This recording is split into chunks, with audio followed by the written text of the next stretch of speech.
What's up and welcome to the Level Health Podcast. Today, Josh is interviewing Tarah Romano. Tarah is a certified nutritionist and personal trainer specializing in endurance athletes. In this episode, they're talking all about the passion for endurance sports, making sure you and your clients are in it for the right reasons, and the nutrition behind fueling yourself for training and competition. Big thanks to Tarah for coming on our show. You can follow her on Instagram at radlifetara. That's Tarah with an H on the end. We'll also have that linked in the description below. For those of you that don't already know, our website, Level Health, is a directory, community, and network of qualified personal trainers. We want to help create a space where clients are able to find the right trainer for them. We have accounts for both clients and fitness professionals. Client accounts are always free, where you'll get access to our trainer directory and other resources. Our basic pro option is now available for trainers, and our verified pro membership will be available early this year. We also have a brand new free membership option for trainers that want access to our growing list of discounts and resources. So if you haven't signed up already, head over to levelhealth.net and set up your membership. Thank you for listening, and if you have a second, we would love it if you gave us a rating and review so that our podcast and the professionals we interview can get more exposure. You can also subscribe so you don't miss any of our new content. Thanks, and we hope you enjoy the episode. All right, Tarah. Well, thank you again for coming on today. We are going to talk about something that I've been excited about, really, because it's something that has been completely off of my radar. Admittedly, I am not a big fan of endurance training and all of the stuff that goes into it. Most meatheads would say, right, Josh? Exactly. I'm aware of the vast health benefits, cardiovascular benefits. But like you said, any kind of meathead, I'm going to make every excuse not to. I'll just say I can do higher reps and everything. But really, when it comes down to it, it's a whole different realm when it comes down to sustaining like low to moderate physical activity for extended periods of time. It's more than just a high rep set of like 15 reps on something. So that's why I've been excited to talk to you about today. But before we get started, Tarah, if you don't mind, can you give us some background on who you are and why you do what you do? Yes, I'd love to. Thanks for the intro, Josh. My name's Tarah, as you mentioned, and I am a passionate cyclist. I do a lot of cycling in my day, and as well as running and swimming. I guess you could say technically a triathlete, but in this COVID world, I haven't been doing much racing.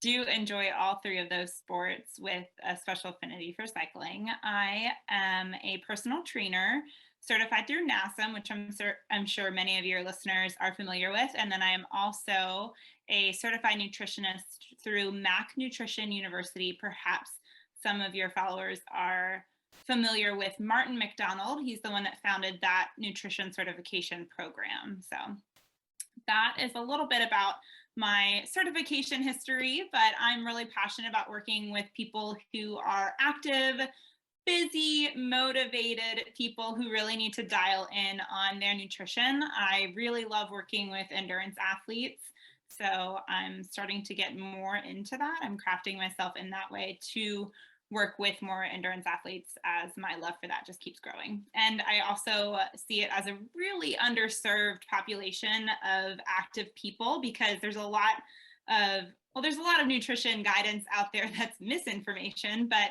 there's a lack of solid evidence-based nutrition information, particularly in the endurance realm, and I don't think it's talked about enough. So I'm really excited to be on here and chatting about it with you. Yeah, that's interesting because a lot of the health benefits, I mean, there hasn't been any health-focused resistance training studies up until recently, it seems.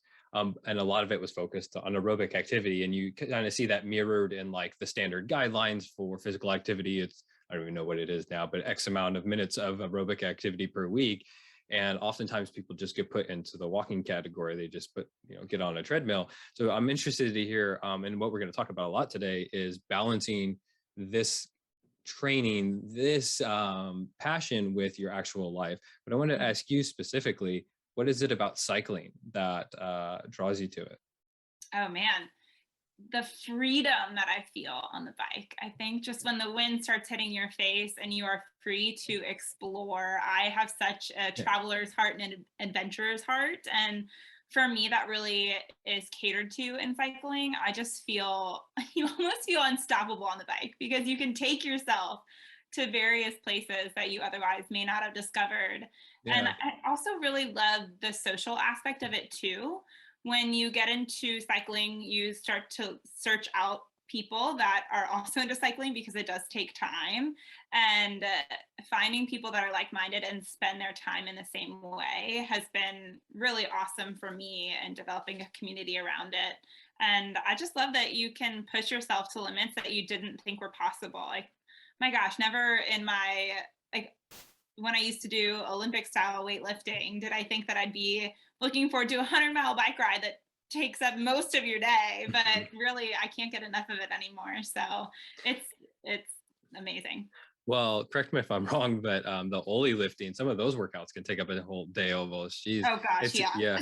Yeah. Especially if you get serious about it. And I was doing 2-a-days for a little bit, and I would go to the gym in the morning before work, and then I'd go to our team lifting session in the evenings that were from 8 p.m. to 10 p.m. And I was just zonked by the end of that day. But yeah, if you take that sport seriously, I mean, anything that you really take seriously, you can give it a ton of time. And of course, our bodies are limited in terms of, well, you have to recover at some point, but you really can let things take over. So I'm interested and excited to get into that piece of like balancing it with our social lives. Yeah, of course. And I mean, that always comes down to it at the end of the day, because we are not professional athletes to where we can dedicate all of our entire life to being in the gym, being on the road, on the bike, things like that. So it's always going to come back to how do you balance that. But you, before we talk about, we're going to get to that eventually, but I wanted to really start out with, it seems like the way that I end up starting a lot of these podcasts, and that's, what are some of the issues, the common issues with endurance athletes? You talked about already some of the misinformation in terms of nutrition. Is that one of the big things? What else is there? Yeah, so specifically in regard to nutrition for endurance athletes, there's a really big issue with underfueling during activity. And it's fascinating to kind of hear some people brag about it too. Like, oh, I did X amount of miles on this little amount of carbs, or this, I only drank 2 bottles of water on my 4-hour bike ride. And it's like, oh, that's really not something to brag about. But underfueling during activity specifically is it runs rampant in the endurance world. And another one is, I briefly touched on it, but just not hydrating enough. People, I think, don't realize how much water their body really needs, and making sure that you have electrolytes in that water, and you're not just drinking straight up water, so that your body can actually hold on to it and absorb it, Yeah. So we can just take the hydration piece off the table here. Can you explain what goes into actually hydrating? Like you said, it's not just water. There needs to be other things in that. And that's something that I don't think a lot of people are even aware of. Yeah, so hydration is a really fascinating topic, because while there are a lot of blanket statements you can make in nutrition that would apply to mostly everybody, I'm not saying absolutely everybody, but most people, hydration is so specific to the individual because of things like sweat rate and the type of sweat that you excrete. So are you really salty sweater? Are you not? I personally am an extremely salty sweater. So if people looked at the amount of sea salt that I put on my food, they would think that I'm just absolutely out of my mind. But the amount of sweat that I excrete and the amount of salt in that sweat is, I need it to replenish my body. And so, yeah, when you're just drinking straight water on the bike and you're not giving your body any of those electrolytes that it's expending, right? So you lose those electrolytes in your sweat, your body's not going to be able to hold on to that water. So you might think that you're hydrated because you're like, oh, I really have to go to the bathroom like every hour. But if your body's not actually holding on to that water, then you're not hydrating your body properly.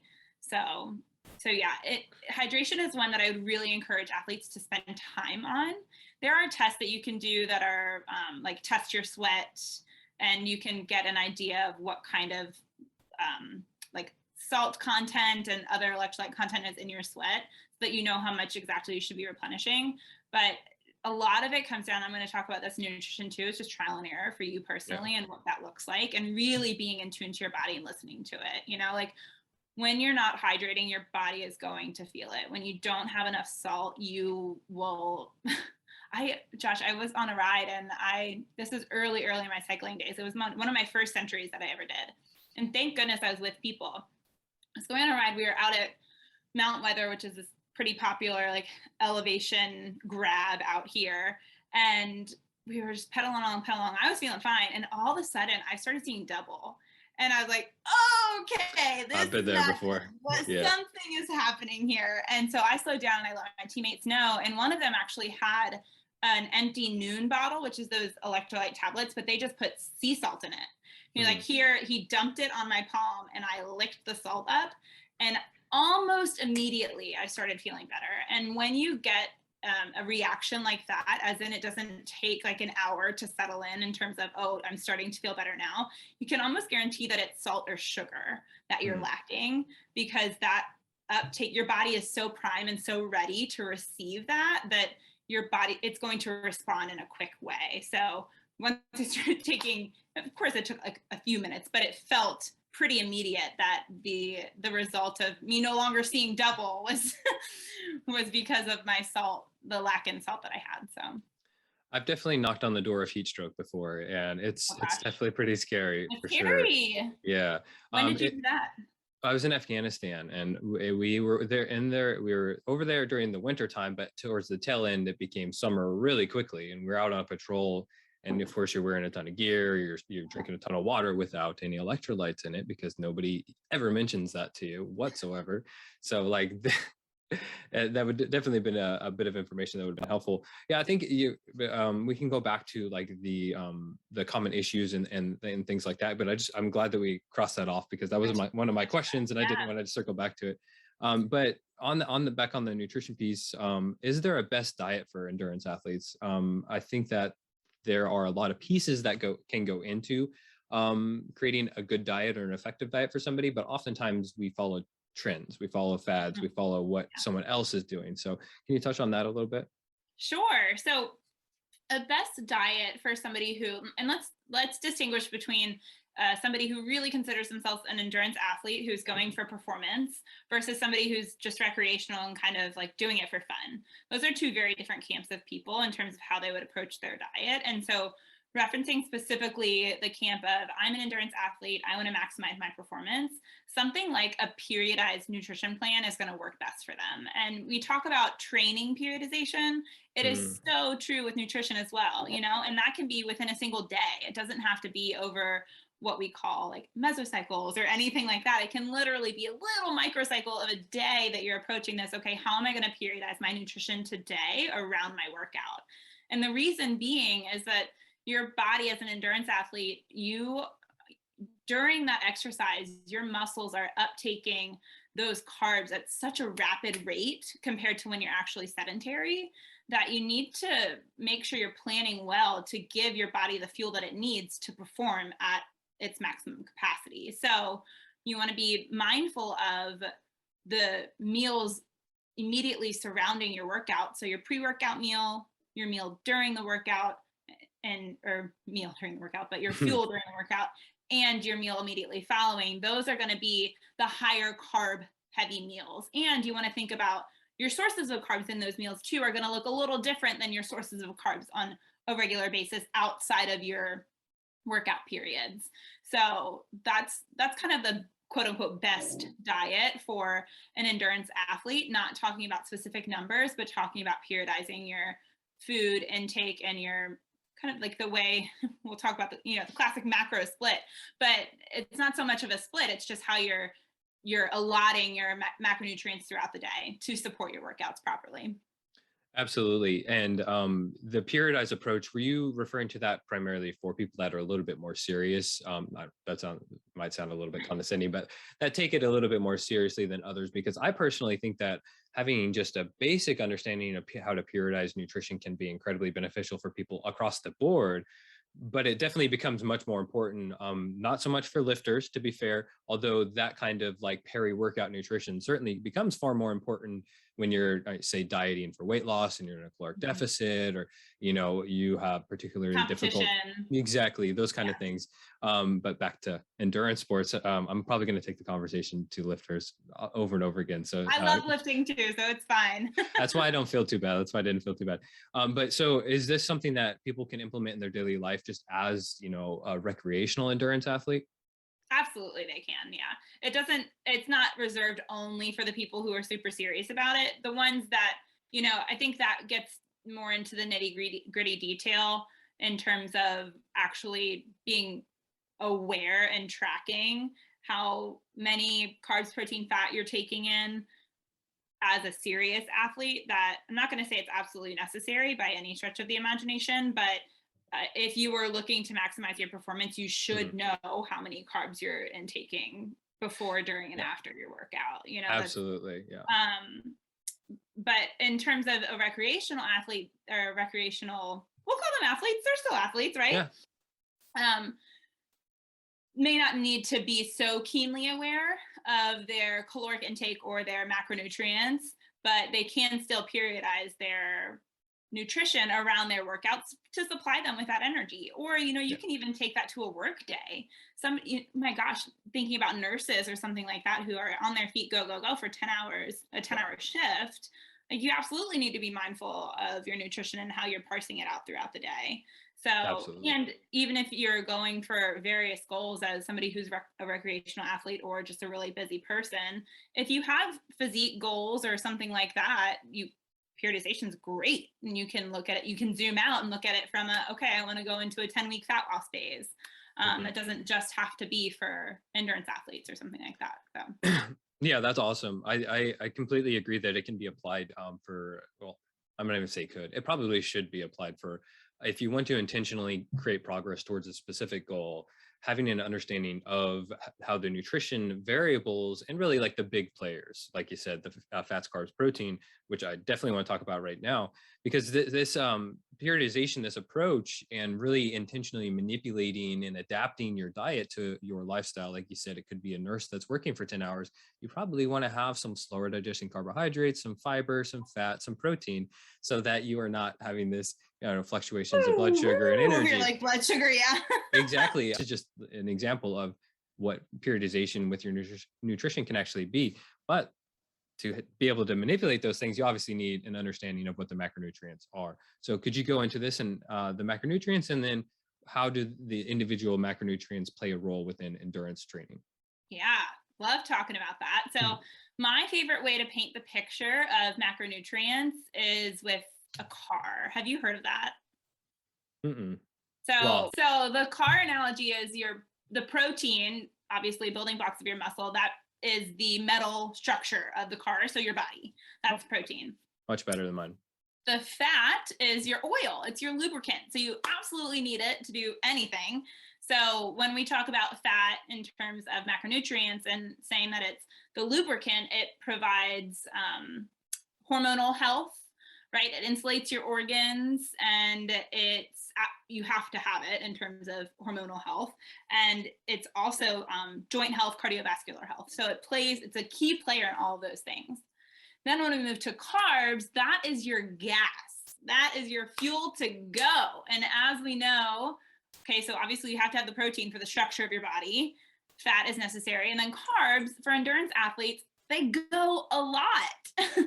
So using that analogy is just such a clear picture of like, oh, if you're going farther, your car's going to need more gas. We need to get more gas in it. We need to make sure it has it on a consistent basis. If you run empty, what happens? You stop going anywhere. Literally, you're going to bonk out. So I really like that analogy. And that paints a very clear picture in terms of, okay, you should be prioritizing carbs in your diet as an endurance athlete. You still need protein and fat, and that can't be negated at all. That absolutely has to happen. But in terms of the amounts of things, carbs are king. They reign supreme in endurance athletes. So, and they're just the taste. No, that was fantastic. So cool. that was great. In fact, I don't know how I've never heard that one before, but I mean, as far as analogies go for energy metabolism, that's definitely one of the better ones that I've heard. That's great. So what role do specific carbohydrates play? Because there's obviously a ton of different carbohydrates. You can get them from fruit, you can get them from rice, you can get them from candy if you want. There's all different kinds. What role do some of these specific carbohydrates play within this frame? Yeah, let me try to explain this without getting too sciencey and geeking out too much. So around your workouts, this is probably going to blow some people's minds, but around your workouts, and especially during your workout, you're going to want the more sugary carbs. And if example I like to use is between like white bread and whole wheat bread. A lot of people would look at white bread and whole wheat bread and say, white bread's bad, whole wheat bread is good. Now, if you're going into a workout, so you get up early in the morning, but you have a little bit of a drive to your bike ride. So you've got about 2 hours. You know you need to eat something before you're getting on the bike in 2 hours. So you've got some bread on hand. You've got a choice between the white bread or the whole wheat bread. Most people would say, oh, I should absolutely choose the whole wheat bread.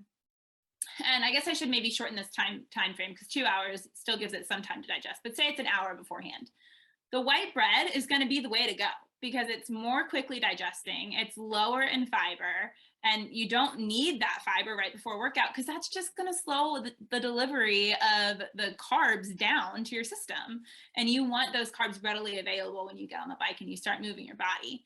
So the carbs surrounding your workout and during your workout are going to look a little bit different than the carbs, you kind of mentioned this in the beginning, but the carbs outside of your workout timeframes. And those should be whole foods based, getting your carbs from starchier vegetables, like root veggies, more whole grain based. So you're upping that fiber content. They're more nutrient dense. But when it comes to the carbs around your workouts, you want that delivery to be as fast as possible to your muscles so that you can keep that glycogen up so that it's readily available for your body to use and then replenish it as quickly as possible after your workout. So that's a little bit about carbs on like kind of a high level. Once you start getting into the nitty gritty detail of carbs that you can consume during your workout, there's really two that people are going to hear a lot about, and that's glucose and fructose. Then you're going to throw in sucrose, which is just a combination of the two, which is great because it's got a great ratio for endurance athletes in terms of absorption rates and stuff like that. Which is table sugar, just so everybody knows. Exactly. Yes, that is table sugar. Sucrose is table sugar. So those are the big carb names that you're going to hear when you start talking about like really the details of fueling well for endurance, because glucose and fructose, in order to maximize your absorption rates, you absolutely per hour during an endurance event, you absolutely have to combine the two, because we're going to dive in just a little bit. No, but please do. Please do. There's two different transported proteins for the glucose and the fructose. So once the glucose transported protein is totally saturated, you can't transport anything else in for your body to use. But the fructose is hanging out over here like, hey, I'm ready. The transported protein for the fructose is ready. So if you can saturate that as well, you're able to get more into the muscle so that your body can use more per hour, which is why we shifted from the older days when they mentioned like, oh, you max out at 60 grams of carbs per hour. Now it's looking more like, then we shifted to 90 grams. We're like, oh, well, look, we can start introducing fructose into it. And now we're thinking, oh, let's play around with the ratios a little bit more. Can we flood those muscles even more than that? And they're saying, yeah, hey, maybe we can do like up to 120 to 140 grams per hour if you really train your gut for it, which is wild to think that somebody can expect to perform on, like, say, 30 grams of carbs per hour, which is just one single gel packet, which is likely what a lot of endurance athletes do. When you're talking about consuming 4 to 5 of those in an hour, and imagine what you can do with your performance if you actually do that well. Yeah, absolutely. And then there's obviously a lot of experimentation, like you've said in the beginning, that's going to need to occur. I mean, just to think that they said the same thing about protein, right? Because they did the studies on like a whey protein shake, and they said, oh, you can only absorb X amount of protein. They typically said like 40 grams of protein, but it's like, okay, but what if it's in this whole food matrix where it's taking hours to digest? And so like all these people that were having all these meals to try to get their protein in, again, I'm going back to meathead, try to get the protein containers. Yeah, well, thank goodness I learned that was not a good idea to microwaving your stuff and Tupperware.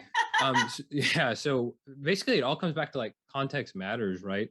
And really the roles that these macronutrients can play. I think a better way for us to kind of frame this would be just kind of walk through pre, intra, and post-workout nutrition, because I don't think you can get away from how to put those pieces into place, the protein, fat, carbs, without framing it within this window. So could we just roll through like pre-workout, what would be good to eat, intra, down the line? Yeah, absolutely. So pre-workout, you're going to want higher carb, lower fat, lower fiber. That's what you want to prioritize. Protein, absolutely, if you've got some time for it to digest. If you're waking up super early in the morning, there are a lot of athletes who need to get their, for instance, their cycling workout in, their running workout in before the break of dawn, and they don't have an hour to wake up and eat breakfast before they get on the bike or hit the road. So in those instances, don't worry about the protein, hit the carbs and get going. Make sure you're supplementing that with water so that you can digest that properly. But really, that's what you can prioritize in those moments. And then following the workout, that's when you can start introducing the protein and the higher density carbs. And I wanted to ask on that. So you don't want fat pre-training because this really comes down to the difference between glycemic index and glycemic load, right? Like if you're adding fat into the higher glycemic carbohydrates, if that's all being eaten together, it's going to slow down that absorption. Exactly. Yeah, Okay. it slows down the delivery, and so does fiber. Fiber does as well. So I'm not. Which is why it's good in certain contexts. Yeah, exactly, because it prolongs your fullness, right? Because it takes more time for your food to actually digest. But I'm not saying no fat either. Half a serving to a serving full can be sufficient pre-workout, as long as you've got some time. I wouldn't say if you're doing it immediately before, no. But if you've got some time, an hour and a half to 2 hours for stuff to digest, that's okay. And then following your workout is going to be higher protein, lean protein sources. So, staying away from the fattier sources, and higher carb as well. And get your post-workout meal in as soon as possible. Don't freak out about the, oh my gosh, I'm gonna lose my gains window. That's kind of like coming from my meathead days. But why delay it? Why delay it? If you can eat immediately after, do it. It helps your recovery more. It also lessens the likelihood of you binging later on, because you're going to get super hungry after your workout, and that then just leads into a poor relationship with food if you find yourself in that position. So I always say, is it scientifically proven that eating 10 minutes after your workout versus eating 90 minutes after your workout is better? I don't know. Studies haven't really shown that specifically. However, why wait is what I would ask yourself. Like, what purpose is that serving? Also, I found that it's important to ask, what are you doing before the workout? Because if you've, been fasting it just happened that you fasted for 3-4 hours before the workout fasted. If you didn't eat for 3 or 4 hours before the workout, you probably want to make it a little bit more of a priority to get that post-workout meal as soon after as possible. But like you said, it may not matter to the degree that we all thought that it did. Exactly. Talk about slamming protein shakes on the way out of the gym as if it was like the key. So yeah. Must have now. Absolutely. And then during your workout, you want, especially for endurance bouts lasting anything less than like 4 hours, I'd say, you want high carbohydrate in that. And that's about it. A lot of the kind of power bars that people used to munch on during their rides. And look, if they sit well with your stomach, awesome. But if you're looking to maximize performance, that's not the way to go. They're pretty high in fiber and fat for you to actually be getting the immediate delivery of those carbs that you need. And during your workouts as well, really encourage athletes to reframe their thinking from having, like on the little gel packs, they say, oh, 1 gel every 45 minutes. Reframe that thinking into taking a little bit every 5 to 10 minutes, whether you're sipping on a liquid nutrition drink. That's what I personally do, is I do all liquid stuff. So I'm drinking as I'm fueling myself. Would that be just like a Gatorade, basically? Actually, yeah, I do use Gatorade because it's got an awesome carb breakdown. Sugar. Yes. Okay. And I supplement mine with sodium citrate, which helps it's my salt source, or you can just put sea salt in there. And then I also do caffeine, powdered caffeine. So I'll do my own little cocktail. You have to, right? Oh yeah. We, as an endurance athletes, I think are notorious for actually underdosing caffeine too.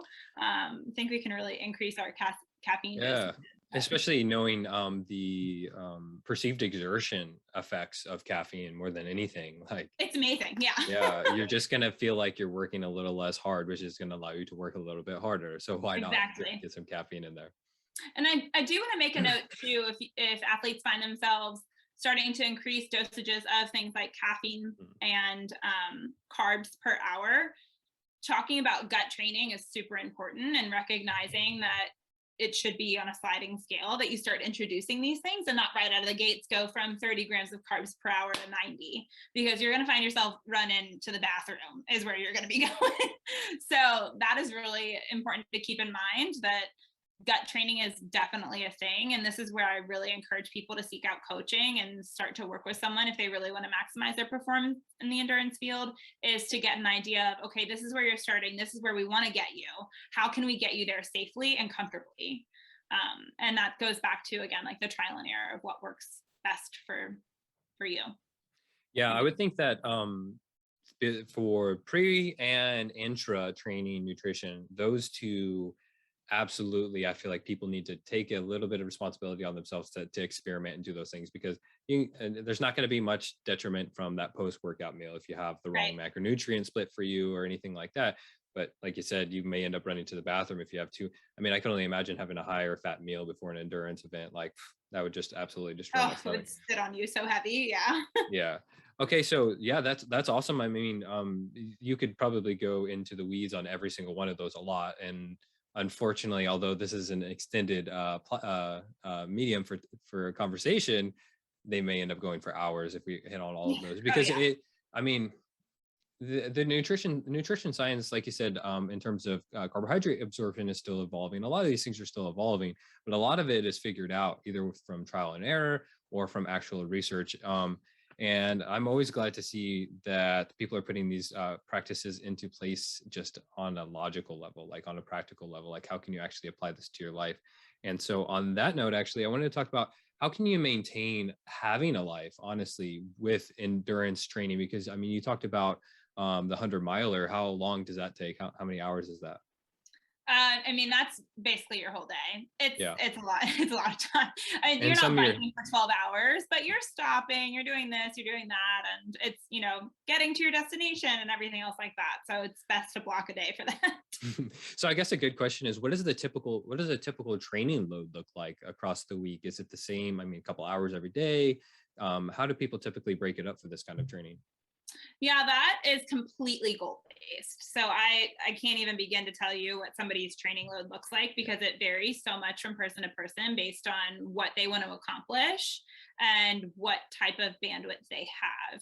So it's all over the map. Somebody who's training for an Ironman is an endurance athlete. Somebody who's training for a half Ironman is an endurance athlete. Somebody who's training for an Olympic distance Ironman or an Olympic distance triathlon is an endurance athlete, but their training loads are going to look massively different. And so I always come back to this: what are your goals? What are your goals, and what is your bandwidth? What can you give to it? Yeah, that kind of plays into the question as well, though. Like, what is your actual goal, and like what are your priorities really? What does it come down to? Because like you said, you work with a lot of people that are busy professionals. How do you help them manage this kind of training within that light? Yeah, it's a great question. I think what is super helpful is a bit of what I talked about earlier, is making it social. So making this sport a social thing for you, and it can become both like a deep passion and something that you're competitive in, and a social outlet. So I think that's really beautiful, and it helps you balance life a little bit more, because it's so funny to think about the word balance. I've been thinking about this personally a lot recently, that there really isn't balance to be found. I think it's a lot more about harmony and making things work together. And that is the challenge that I task my athletes with, is like, let's find the harmony in this. How can we accomplish something that is a reach, but within reason, and have it be as little of like a wrench in your life as possible, right? We want it to add to your life, not take away. You touched on that perfectly, because what that got me thinking about when you said that, balance doesn't really exist. The way I look at it is I just don't want to make it harder than it needs to be for you, so that you can do these other things. Like you said, it doesn't need to throw a huge wrench in your life. Yeah, that's awesome. That's awesome. So you're making it kind of more than just a physical pursuit, which I don't think that people often look at. I mean, the importance of your social life. I mean, having good social health and having good, healthy relationships is so incredibly important. So it's awesome to hear that you're trying to kind of infuse that and foster that in people. Oh yeah, I have a weekly check-in that my clients do, and some of the questions I ask them to rate are like, how is your sleep this week? How is your social outlet this week? What's stressing you out? I've asked them to rate it on a scale of 1 to 10. And those are all things that play into your training and make a huge difference, because, we're not just physical beings. We're also spiritual beings. We're psychological beings. We have so many other things going on. And so it can be, especially with individuals who are very goal focused, we can get laser focused on something. And when it goes awry, we forget about everything else in our life that is going well, or that we're thankful for and grateful for. And we can focus on the negative of like, oh, my this hurts, or I didn't meet this pace goal, or these power numbers. And so kind of helping my clients to zoom out and again, finding that harmony, I think, is really important. And that goes for nutrition too. Like I'll ask them how their nutritional adherence was. And if I see a super low number, like I'll reach out and just say, hey, like how are you feeling? What led you astray this week?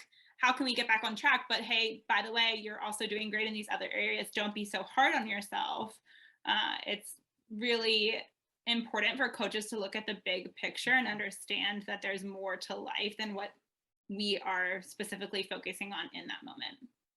Understanding that there is a bigger picture, right? That got me thinking about harmony. And I think that was interesting because accessing that next level, I think that takes some time. And that's something that I certainly didn't have in the beginning of weightlifting. It was very outcome based. I was very focused on a physical aesthetic pursuit. And I was not accessing those. I mean, a weightlifting session can be like meditative. And I'm sure that the same thing can occur cycling, probably even more so, because you're not seeing all these annoying people at the gym and everything like that. But how do you get people to see, kind of like you said, the bigger picture, like that there can be more to this, that it can be.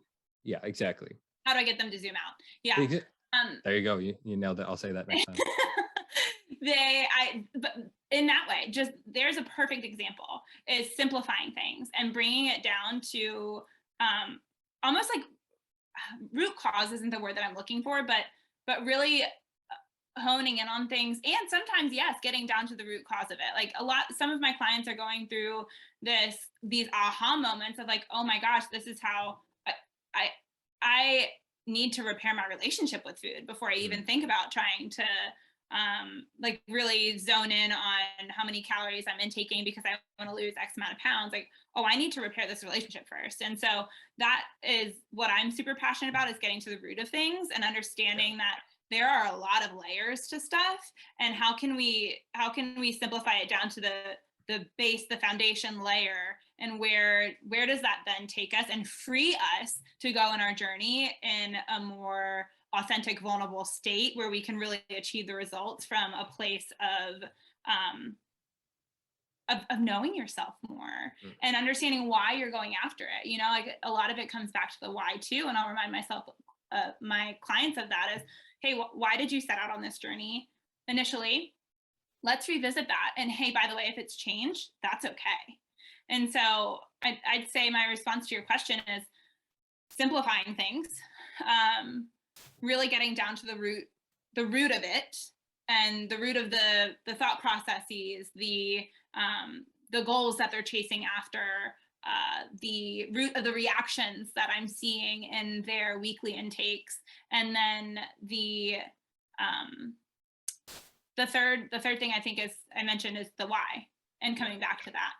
So, and spurring on conversation and getting to know them on a deeper level, other than just an athlete that I'm providing training or nutrition plan for. it's so much deeper than that. And fostering a relationship, I think, is hugely important. So Absolutely. those are my four. Yeah, I mean, I guess it comes down to really just kind of giving a shit more than just filling in the boxes for people. Yeah.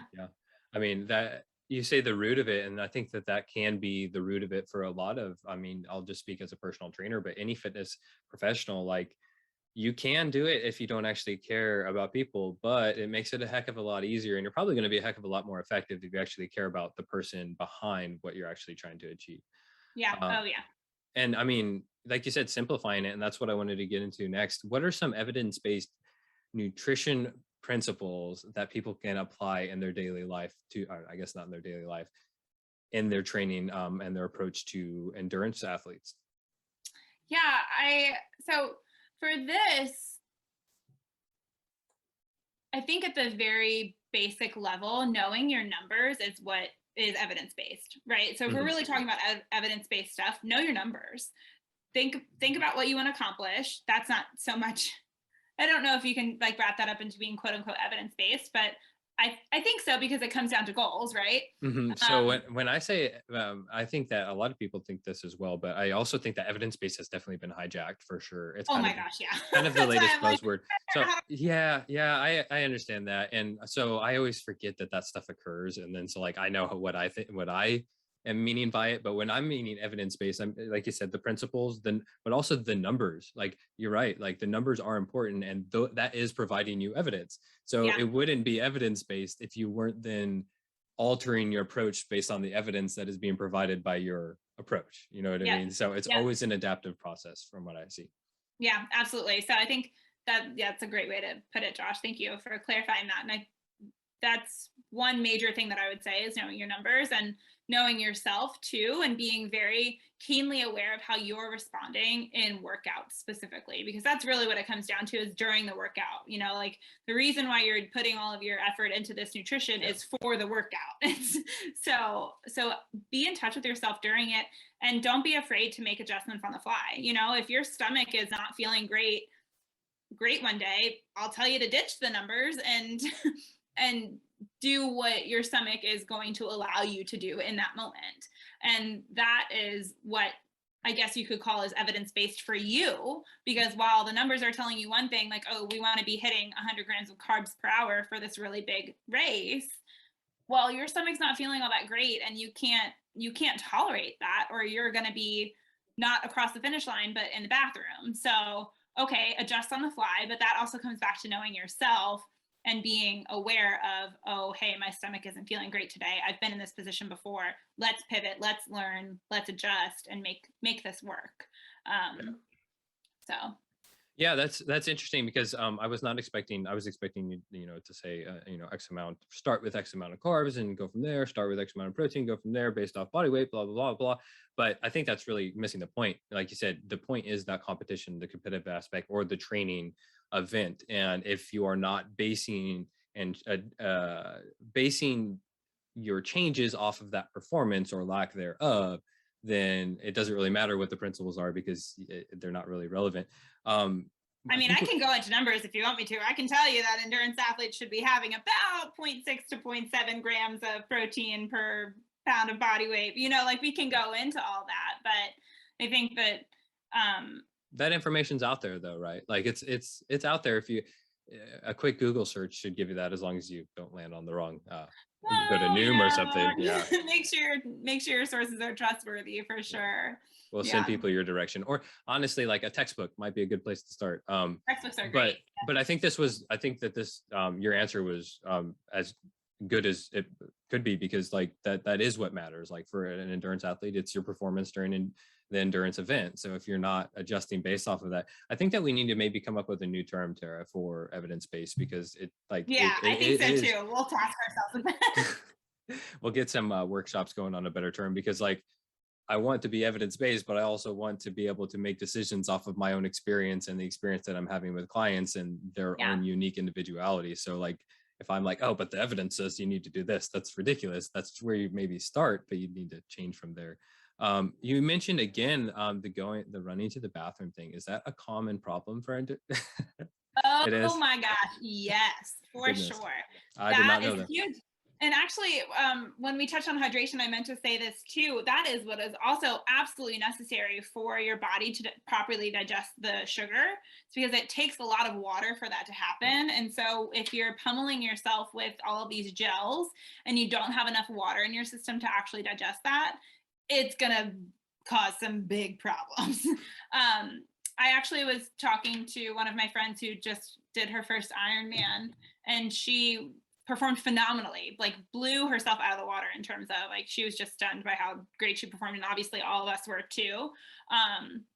But she didn't drink enough water on the bike, and she was coming to me. She's like, my stomach was so messed up during the run. Like I hardly had any nutrition during the run. I know I could have performed so much better, but I couldn't push myself because of my stomach. And I asked her, I was like, how much did you drink on the bike? And she told me for over a course of 140 miles, like it was nothing. And so that is a primary cause of GI distress, is not having enough water. So that yes, going to the bathroom in terms of like having really bad GI distress is very common for endurance athletes. That's why a lot of marathoners, like I don't know if you've seen memes of like porta potty lines at like marathons and stuff like that. It's because people don't know how to properly fuel themselves, because it takes time, it takes preparation. Like think about the amount of time that you put into training for a marathon.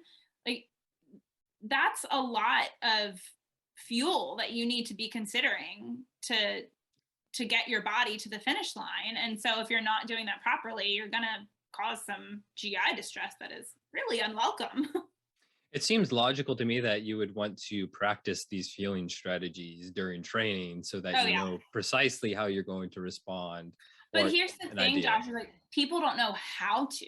And that's why I'm so passionate about this endurance stuff, is because it's just not talked about enough in terms of how to actually properly fuel well for endurance events. It's just not, it's not a conversation that people have often enough. Yeah, I mean, there's gaps in every field, I guess you would say. Yeah. But it seems like this is one that is a huge gap. And I guess that kind of leads to the last question. How do you feel that coaches that work with endurance athletes can improve just overall? I love this question. I think that a little bit of what we touched on before is zooming out and recognizing that the athlete is more than just an athlete. They also have a life and a family and loved ones and other interests. That's one thing. And another is recognizing, like, and I speak for myself too, recognizing what they don't know. And I understand sometimes you don't know what you don't know. But at the same time, a lot of, and I'll just say specifically endurance coaches, do training plans. And that's great. We need coaches that do that. But take a step back and recognize that that's your strength. And maybe nutrition is not, and that's okay. We need people to be really good at both. And so I've heard a lot of experiences from my athletes that I work with on nutrition who have a coach that's programming for them that doesn't know really enough about nutrition to be passing it on, sage advice. And we end up with people like my friend who didn't drink enough water and didn't have nearly enough carbs as she should have for performance because she didn't have the proper knowledge. So that is something that I think should be considered, and for myself as well, like recognizing that I'm not going to know everything. There are other people who are better suited out there for questions. Like I don't specifically do programming for Ironman athletes in terms of training. Like I would do their nutrition plan, absolutely, but I'm going to refer them elsewhere to actually get their endurance training done. So Yeah, exactly. I mean, accepting both your scope of practice, which I think is a little bit more obvious for people, but then also your limits, like like the limits of your skills. Like you said, you wouldn't necessarily want to step out of that because you're not providing the best service to people. And I think yeah. that we are in kind of just a very adversarial, competitive industry overall. And I think that oftentimes people don't want to reach out across industries or within their industry for help and actually doing what's best for the client because they're really what's the focus, right? And Yep. and that's what's really the most important thing. And I think that framing it in that light will be incredibly beneficial for a lot of people. I think I'm going to steal your zoom out metaphor though, because the way that Go for it. yeah, it makes it so much easier to just describe the kind of taking a step back and really considering the person as a whole rather than just they want me to create weight loss for them. I'm going to do that, and that's the most important thing in our relationship. But it's That really is not. it. It's really not. And the same thing goes for athletes. I mean, obviously you want to provide them performance progress. However, there's a lot of stuff that goes into that other than what's happening in the training and even in the nutrition side of things, like you said, the lifestyle and everything like that. Yep. Yeah, absolutely.